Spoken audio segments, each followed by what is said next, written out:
लेकिन हमारे साथ मोतीलाल ओसवाल कमोडिटीज के एसोसिएट डायरेक्टर किशोर नार ने भी जोड़े हैं। किशोर, हाय, गुड आफ्टरनून।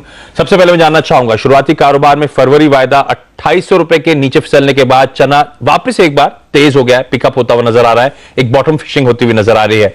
क्या लगता है, अब से बॉटम आउट हो चुका है चना यहां से? Good morning Ashish. I think यहाँ पे अगर आप ग्राउंड लेवल पे किसानों से भी बात करेंगे तो भी ये लेवल्स में आपको कोई किसान बेचने के लिए नहीं आएगा। यह तो सही है कि क्रॉप आने में थोड़ा सा टाइम है। आई थिंक मार्च अप्रैल के आसपास ही नया क्रॉप आएगा। तो उसके बावजूद भी सरकार इलेक्शन मोड में है और डेफिनेटली कुछ करेगा प्राइसेस को सस्टेनेबल रखने के लिए और वापस आई थिंक 3000 या 3200 के आसपास लाने के लिए कोशिश करेगा। तो मेरे हिसाब से आई थिंक बॉटम आउट हो चुका है और शॉर्ट टर्म के लिए इन्वेस्टर्स थोड़ा सा 150 रुपए के आसपास का रिस्क लेके इसमें खरीदारी कर सकते हैं। बट मेरे हिसाब से ज्यादा डाउन साइड यहाँ से नहीं लग रहा है, क्योंकि आप कह रहे हैं बॉटम आउट हो चुका है, ज्यादा डाउनसाइड देखने को नहीं मिल रहा है, इन लेवल से पिकअप देखने को मिल सकता है। मार्च से चने की सरकारी खरीद शुरू हो सकती है। इस बीच अप्रैल वायदा की अगर बात करें तो 3000 रुपए के पार पहुंच गया है। क्या करना चाहिए इन लेवल्स पे? इन्हीं लेवल्स पे मैं खरीदारी कर लूं? क्या करना चाहिए इन लेवल्स पे? आई थिंक इन्हीं लेवल पे खरीदारी कर सकते हैं। 2870 या 2900 के आसपास का स्टॉप लॉस रहेगा और ऊपर में 3200 के आसपास का टारगेट के लिए हम लोग खरीदारी कर सकते हैं। हाजिर में चना फिलहाल 2500 रुपए के आसपास है। क्या लगता है मार्च तक ये दोबारा 3000 रुपए के ऊपर जा सकता है? नियर मंथ में आई थिंक डिलीवरी प्रेशर रहेगा और थोड़ा बहुत डिफिकल्ट है 3000 रुपए पहुंचने के लिए। बट आई थिंक 2650 2600 के आसपास का पुल बैक आ सकता है। चलिए, आप हमारे साथ बने रहिए। वक्त तो चला एक छोटे से ब्रेक का। ब्रेक के बाद किशोर हमारे साथ बने हुए कई सारी और कमोडिटीज, खासतौर पे बुलियन मार्केट यानी सोने और चांदी पे उनसे चर्चा करेंगे, जानने की कोशिश करेंगे वहां पे क्या रणनीति, वहां पे क्या अप्रोच होना चाहिए।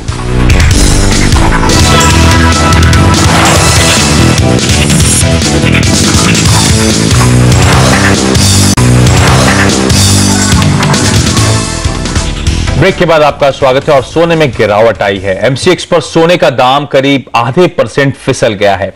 आज फरवरी वायदा की एक्सपायरी और इसका अप्रैल वायदा 28,700 रुपए के आसपास चल रहा है। ऐसे ही चांदी में भी बिकवाली हावी है। एमसीएक्स पर इसका भाव 44,000 रुपए के नीचे चल रहा है। हमारे साथ किशोर नार ने बने हुए हैं। किशोर, सबसे पहले कैसा आउटलुक रह सकता है आज सोने का और आज इसमें क्या सलाह होगी, क्या रणनीति होगी? आशीष, जहां तक ग्लोबल मार्केट के सवाल है, यूएसए और चाइना से जो मार्केटिंग मैन्युफैक्चरिंग डेटा में जो खराब नंबर्स देखने के लिए मिल रहे हैं, उस हिसाब से ग्लोबली फाइनेंशियल मार्केट्स का सेंटिमेंट्स थोड़ा बहुत वीकन हुआ है।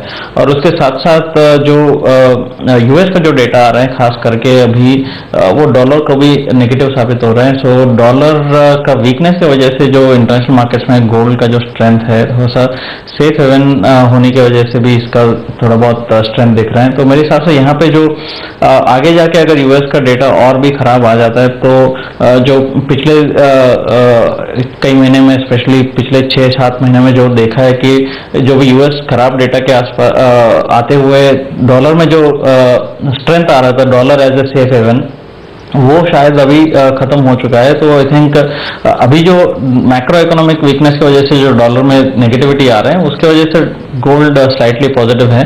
और डोमेस्टिक मार्केट में भी बिकॉज अपना खुद का इक्विटी मार्केट भी वीक है, तो इसीलिए जो डॉलर का जो वीकनेस है, हम लोगों को रुपये में जो उसका कुछ इम्पैक्ट देखने के लिए नहीं मिल रहा है। तो मेरे हिसाब से आई थिंक थोड़ा बहुत स्ट्रांग रहेगा गोल्ड शॉर्ट टर्म में। और इंट्राडे के लिए आई थिंक 29,150 के आसपास का टारगेट के लिए हम लोग यहाँ पे खरीदारी कर सकते हैं। 28,710 के आसपास का स्टॉप लॉस रहेगा।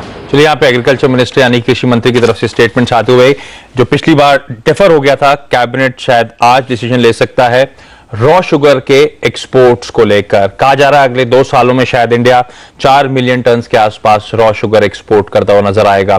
किशोर, इससे पहले मैं वापस सोने और चांदी पे आपसे बात करूं, शुगर पे इसका किस हद तक इंपैक्ट और कैसे डिसाइफर करूं इस खबर को?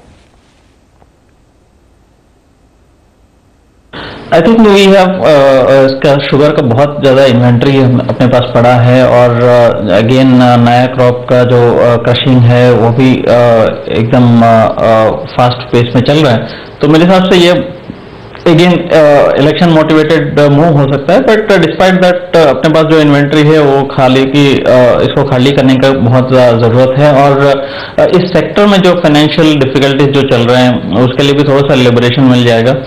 और बट ग्लोबल मार्केट्स में थोड़ा सा नेगेटिविटी आ सकता है, बिकॉज इंडिया एक बड़ा एक्सपोर्टर बन सकता है अगर 2 से 3 मिलियन, अगर 2 मिलियन इवन, हालांकि अगर यही साल में अगर एक्सपोर्ट कर सकते हैं तो ग्लोबल प्राइसेस पे थोड़ा सा नेगेटिव इम्पैक्ट पड़ेगा, बट डोमेस्टिक प्राइसेस ज्यादा कुछ राइज नहीं मिलेगा। शायद अगर 3-4% का राइज मिले तो बहुत है। I don't think there is a major rally from here. चलिए, तो बहुत बड़ी रैली एक्सपेक्ट ना करें, शायद एक मामूली 2 से 3% के आसपास के अपटिक ज्यादा से ज्यादा देखने को मिल सकते हैं, तो ज्यादा ट्रेड वहां पे नजर नहीं आएगा उस लिहाज से आपको। कमिंग बैक टू गोल्ड, क्योंकि आप वहां पे खरीदारी करने की रणनीति दे रहे हैं, बेसिकली अगर मैं आपको सही समझ रहा हूं तो जो गोल्ड का सेफ हेवन अपील है वो वापस फोकस में आता हुआ नजर आएगा। जिस हिसाब से हमने देखा ग्लोबली इक्विटी मार्केट्स क्रैश होते हुए नजर आ रहे हैं, दबाव में आते हुए नजर आ रहे हैं, और दूसरा जो यूएस को लेकर अब कंसर्न्स इमेज इमर्ज हो रही हैं, तो यहां से फंडामेंटली भी सोने में बाय है, या फिर जो सिर्फ सेफ हेवन अपील है उसी की तरह कुछ स्ट्रैटेजिक शिफ्ट आते हुए नजर आएंगे गोल्ड में?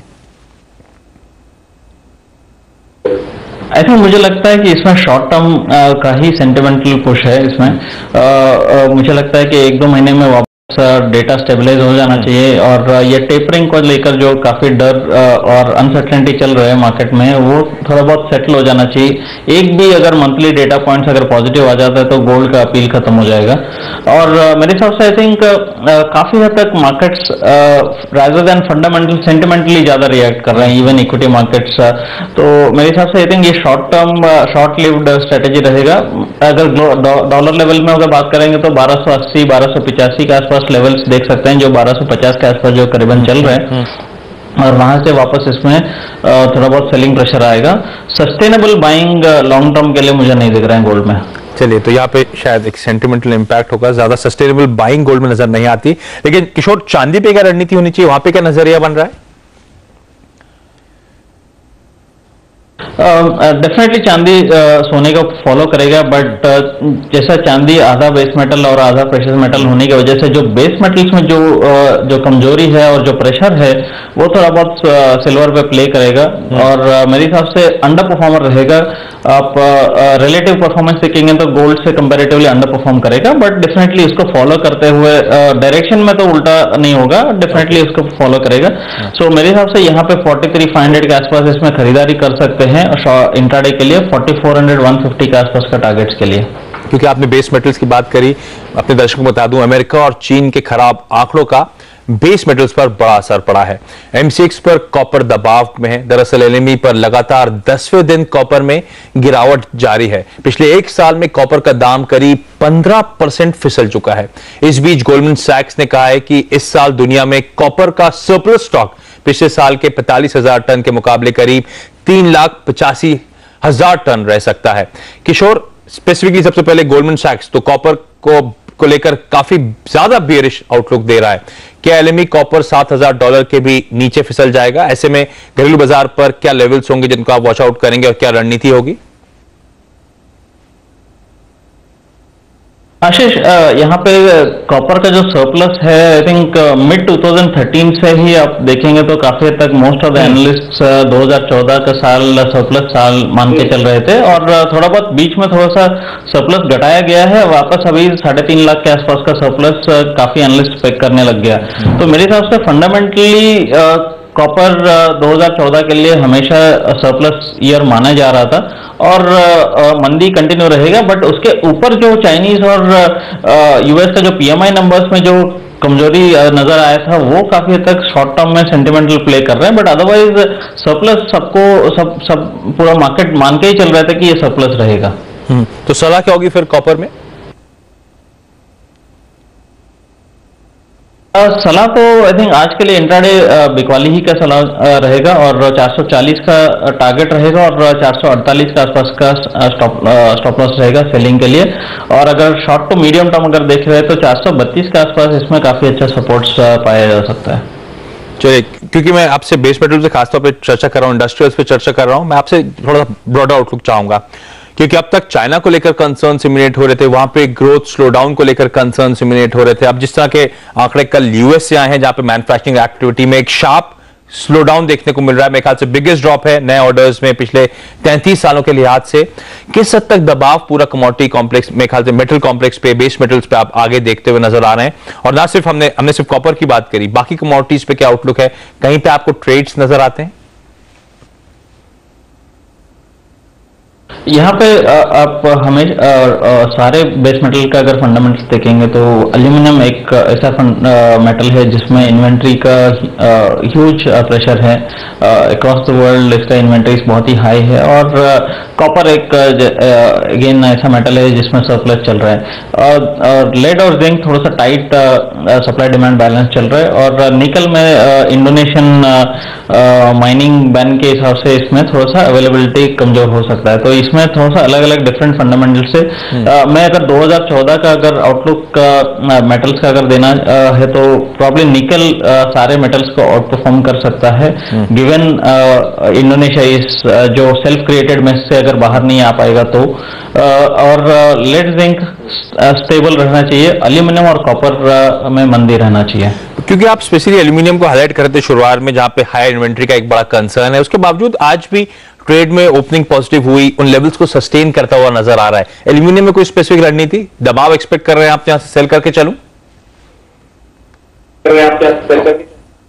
ज्यादा आई थिंक 70-80 पैसे का और थोड़ा सा मूव मिल सकता है, बट ऊपर में इसमें सेलिंग ही करना चाहिए। अगर मीडियम टर्म के हिसाब से, मीडियम टू लॉन्ग टर्म के हिसाब से देखेंगे तो शायद हम लोग डबल डिजिट का नंबर भी देख सकते हैं एल्यूमिनियम में, 100 के अंदर भी जाने के लिए चांसेस है। तो आई थिंक इसमें हायर लेवल्स पे इसमें बिकवाली ही करके चलना चाहिए। ओके किशोर, आप हमारे साथ बन रही, वक्त तो चला एक छोटे से ब्रेक का। ब्रेक के बाद फोकस होगा एनर्जी स्पेस पे, जहां पे हम क्रूड और नेचुरल गैस पे खासतौर पे किशोर नारने से बातचीत करेंगे।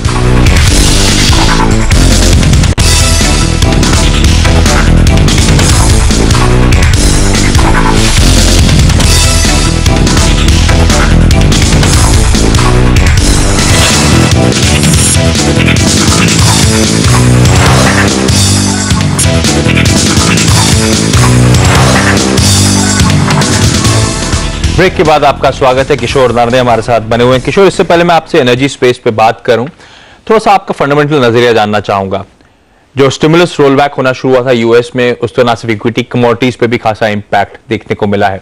अब जिस तरह से अमेरिका में कमजोर आंकड़े, अर्थव्यवस्था को लेकर सवाल उठ रहे हैं, आप क्या फैक्टर इन कर रहे हैं, आप क्या पेंसिल इन कर रहे हैं? जैनेट येलन के आने के बाद क्या फेड की स्ट्रैटेजी में कोई बदलाव, जो धीरे धीरे बॉन्ड बाइंग या बॉन्ड परचेज प्रोग्राम तक कम करने की योजना थी, अब धीमी पड़ती हुई नजर आएगी या फॉर द टाइम बीइंग रोकी जा सकती है? ऐसा कुछ फैक्टर इन आप कर रहे हैं अपने फंडामेंटल आउटलुक में,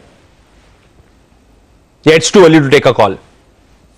के लिए तो फिलहाल के लिए तो ऐसा मैं फैक्टर नहीं कर रहा हूँ, because Janet Yellen also specifically बोला है कि टेपरिंग कंटिन्यू रहेगा। और अभी फिलहाल के लिए मार्केट का सेंटिमेंट थोड़ा सा ज्यादा खराब है, बिकॉज पीएमआई नंबर बहुत शार्पली डिक्लाइन हुआ है। और एक डेटा पॉइंट पे लेकर शायद मुझे ये नहीं लगता है कि फेड उसका फंडामेंटल आउटलुक चेंज करेगा। और एटलीस्ट एक दो महीने का जो अगर डेटा खराब आ जाता है तो प्रॉब्ली आपको मार्च अप्रैल में शायद अगर टेपरिंग स्लो डाउन करके थोड़ा सा मे बी 1-2 महीना जो टेपरिंग ना करने का भी फैसला हो सकता है। But it might be too early to predict that. मैं अभी तक ये मान के चल रहा हूँ कि 2014 एंड और 2015 का अर्ली पार्ट तक टेपरिंग को जीरो करने का कोशिश करेगा फेड। तो तमाम ग्लोबल एनालिस्ट भी यही मान रहे हैं कि साल 2014 के एंड तक पूरी तरह से टेपरिंग जो शुरुआत हुई थी, जो बॉन्ड परचेज प्रोग्राम जो शुरू हुआ था, वो फेड खत्म कर सकता है। लेकिन चलिए अब फोकस करते हैं तमाम एनर्जी कॉम्प्लेक्स पे। सबसे पहले नेचुरल गैस, जहां पे हमने देखा दाम फिर से करीब 2.5% तक उछल गए हैं। 318 रुपए के ऊपर कारोबार हो रहा है, हालांकि कच्चे तेल में दबाव बना हुआ है। किशोर, आपसे सबसे पहले जानना चाहूंगा नेचुरल गैस को लेकर, वहां पे क्या रणनीति होनी चाहिए? 2.5% के आसपास का उछाल आज आया है, बेहद वोलेटाइल है। क्या रिस्क एवर्स ट्रेडर्स इस कमोडिटी से इस समय दूर हैं, क्योंकि बहुत ज्यादा वोलेटाइल है जब से मैं स्पेस को मॉनिटर कर रहा हूं? नेचुरल गैस तो हमेशा वॉलेटाइल कमोडिटी रहता है, और स्पेसिफिकली वेदर इंपैक्टेड कमोडिटी है, तो इसको आप फंडामेंटली जज करना बहुत ही डिफिकल्ट होता है, बिकॉज आप इसको जज करने से पहले वेदर को प्रेडिक्ट करना पड़ता है। और वेदर इज डिस्पाइट जितना भी टेक्नोलॉजी आए, वेदर बिकम्स रिलेटिवली अनप्रेडिक्टेबल। तो इसलिए इसमें वॉलेटिलिटी ज़्यादा रहता है और इसमें पोजीशंस भी बहुत ही ज़्यादा रहता है, तो हेज फंड्स का प्ले बहुत एग्रेसिवली होता है। तो मेरे हिसाब से इसमें एकदम लो रिस्क ट्रेडर्स जो होते हैं, जो इन्वेस्टर्स होते हैं, प्रॉब्ली इसको अवॉइड कर सकते हैं, but still it gives a significant returns और significant volatility for intraday traders also. आपको अगर कुछ ट्रेडर्स को वॉलेटिलिटी जिसको पसंद है उसको इसमें बहुत ही अच्छा अपॉर्चुनिटीज मिल सकता है डे टू डे बेसिस पे। तो इसमें जो व्यू जो है अभी भी इसका तेजी का है। आई थिंक जो शार्प डाउनसाइड आया था उसका एक टेक्निकल पुल बैक पेंडिंग है। तो आई थिंक यहाँ पे आज और कल के लिए इसमें वापस इसमें ऊपर जा सकता है, बिकॉज इन्वेंट्री का काफी हद तक ड्रॉ डाउन आ सकता है इस वीकेंड में। तो मेरे हिसाब से 314 के आसपास इसमें बाइंग कर सकते हैं इंट्राडे के लिए, और 311 का स्टॉप लॉस रहेगा और 322 के आसपास का टारगेट्स के लिए। स्पेसिफिक टेक्निकल बाउंस बैक है या फिर आप एक्सपेक्ट कर रहे हैं यूएस में ठंड भी पड़ने वाली आने वाले दिनों में? आई थिंक यूएस का टर्न का एक्सपेक्टेशन के से ही ये थोड़ा सा वापस उछाला आने लग गया, और मुझे लगता है कि ये लास्ट ट्रेंच ऑफ कोल्ड रहेगा, और आई थिंक धीरे धीरे वापस टेम्परेचर्स बढ़ना शुरू कर देगा। तो जो भी अभी पुल बैक आएगा, this will be the last pull back for this season. चलिए, डिफिकल्ट शॉट नेचुरल गैस में ट्रेड करना, अगर आप वेदर को अच्छा प्रेडिक्ट कर सकते हैं तो इस कमोडिटी में उतरे। किशोर मानते हैं खरीदारी करनी चाहिए। 314 तक के लेवल्स के आसपास आप इसमें एंटर करें। 322 तक के लेवल्स आपको नेचुरल गैस एक टेक्निकल बाउंस बैक के तौर पे दिखा सकता है। लेकिन हमने किशोर क्रूड में देखा $96 के लेवल होल्ड कर रहा है। यूएस आंकड़ों का ज्यादा असर इस पर नहीं है, क्या करना चाहिए यहां पर? आई थिंक यहाँ पे मेरे हिसाब से $96 बहुत ही टेक्निकली क्रूशियल लेवल है, बट फिर भी मैं मानता हूँ कि वो ब्रेक हो जाएगा और इसमें मंदी का ही कंटिन्यू रखना चाहिए। और इंट्राडे के लिए अगर देखेंगे तो मेरे हिसाब से 6045 के आसपास का लेवल्स के लिए इसमें शॉर्ट कर सकते हैं। और अगर थोड़ा सा भी पोजिशनल देखते हैं तो मेरे हिसाब से 5900 950 के आसपास के लेवल्स, दैट इज अराउंड $93.5 तक भी इसमें गिरावट देख सकते हैं आगे 10-1 दिन में। चलिए, नेचुरल गैस बाय करके चल सकते हैं, लेवल्स आपकी स्क्रीन पर। और क्रूड में किशोर मानते हैं बिकवाली करें, सेल रिकमेंडेशन होगी। यहाँ पे दबाव देखने को मिल सकता है। यहाँ पे भी जो लेवल्स किशोर सजेस्ट कर रहे हैं आपकी स्क्रीन पे रिफ्लेक्ट हो रहे हैं। किशोर, बहुत बहुत धन्यवाद सीएनबीसी आवाज के लिए आज वक्त निकालने। हमने कई सारी कमोडिटीज पे आपसे बातचीत करी, कोई डिस्क्लोजर्स? मैं कुछ पर्सनली कुछ कमोडिटीज होल्ड नहीं कर रहा हूँ ना पोजीशंस, बट डेफिनेटली हमारे क्लाइंट्स को सजेस्ट किया हुआ है तो उनका पोजीशंस रहेगा। चलिए, बहुत बहुत धन्यवाद। लेकिन कमोडिटी राउंड अप में आज के लिए इतना ही। आगे देखिए फ्यूचर्स एक्सप्रेस। नमस्कार।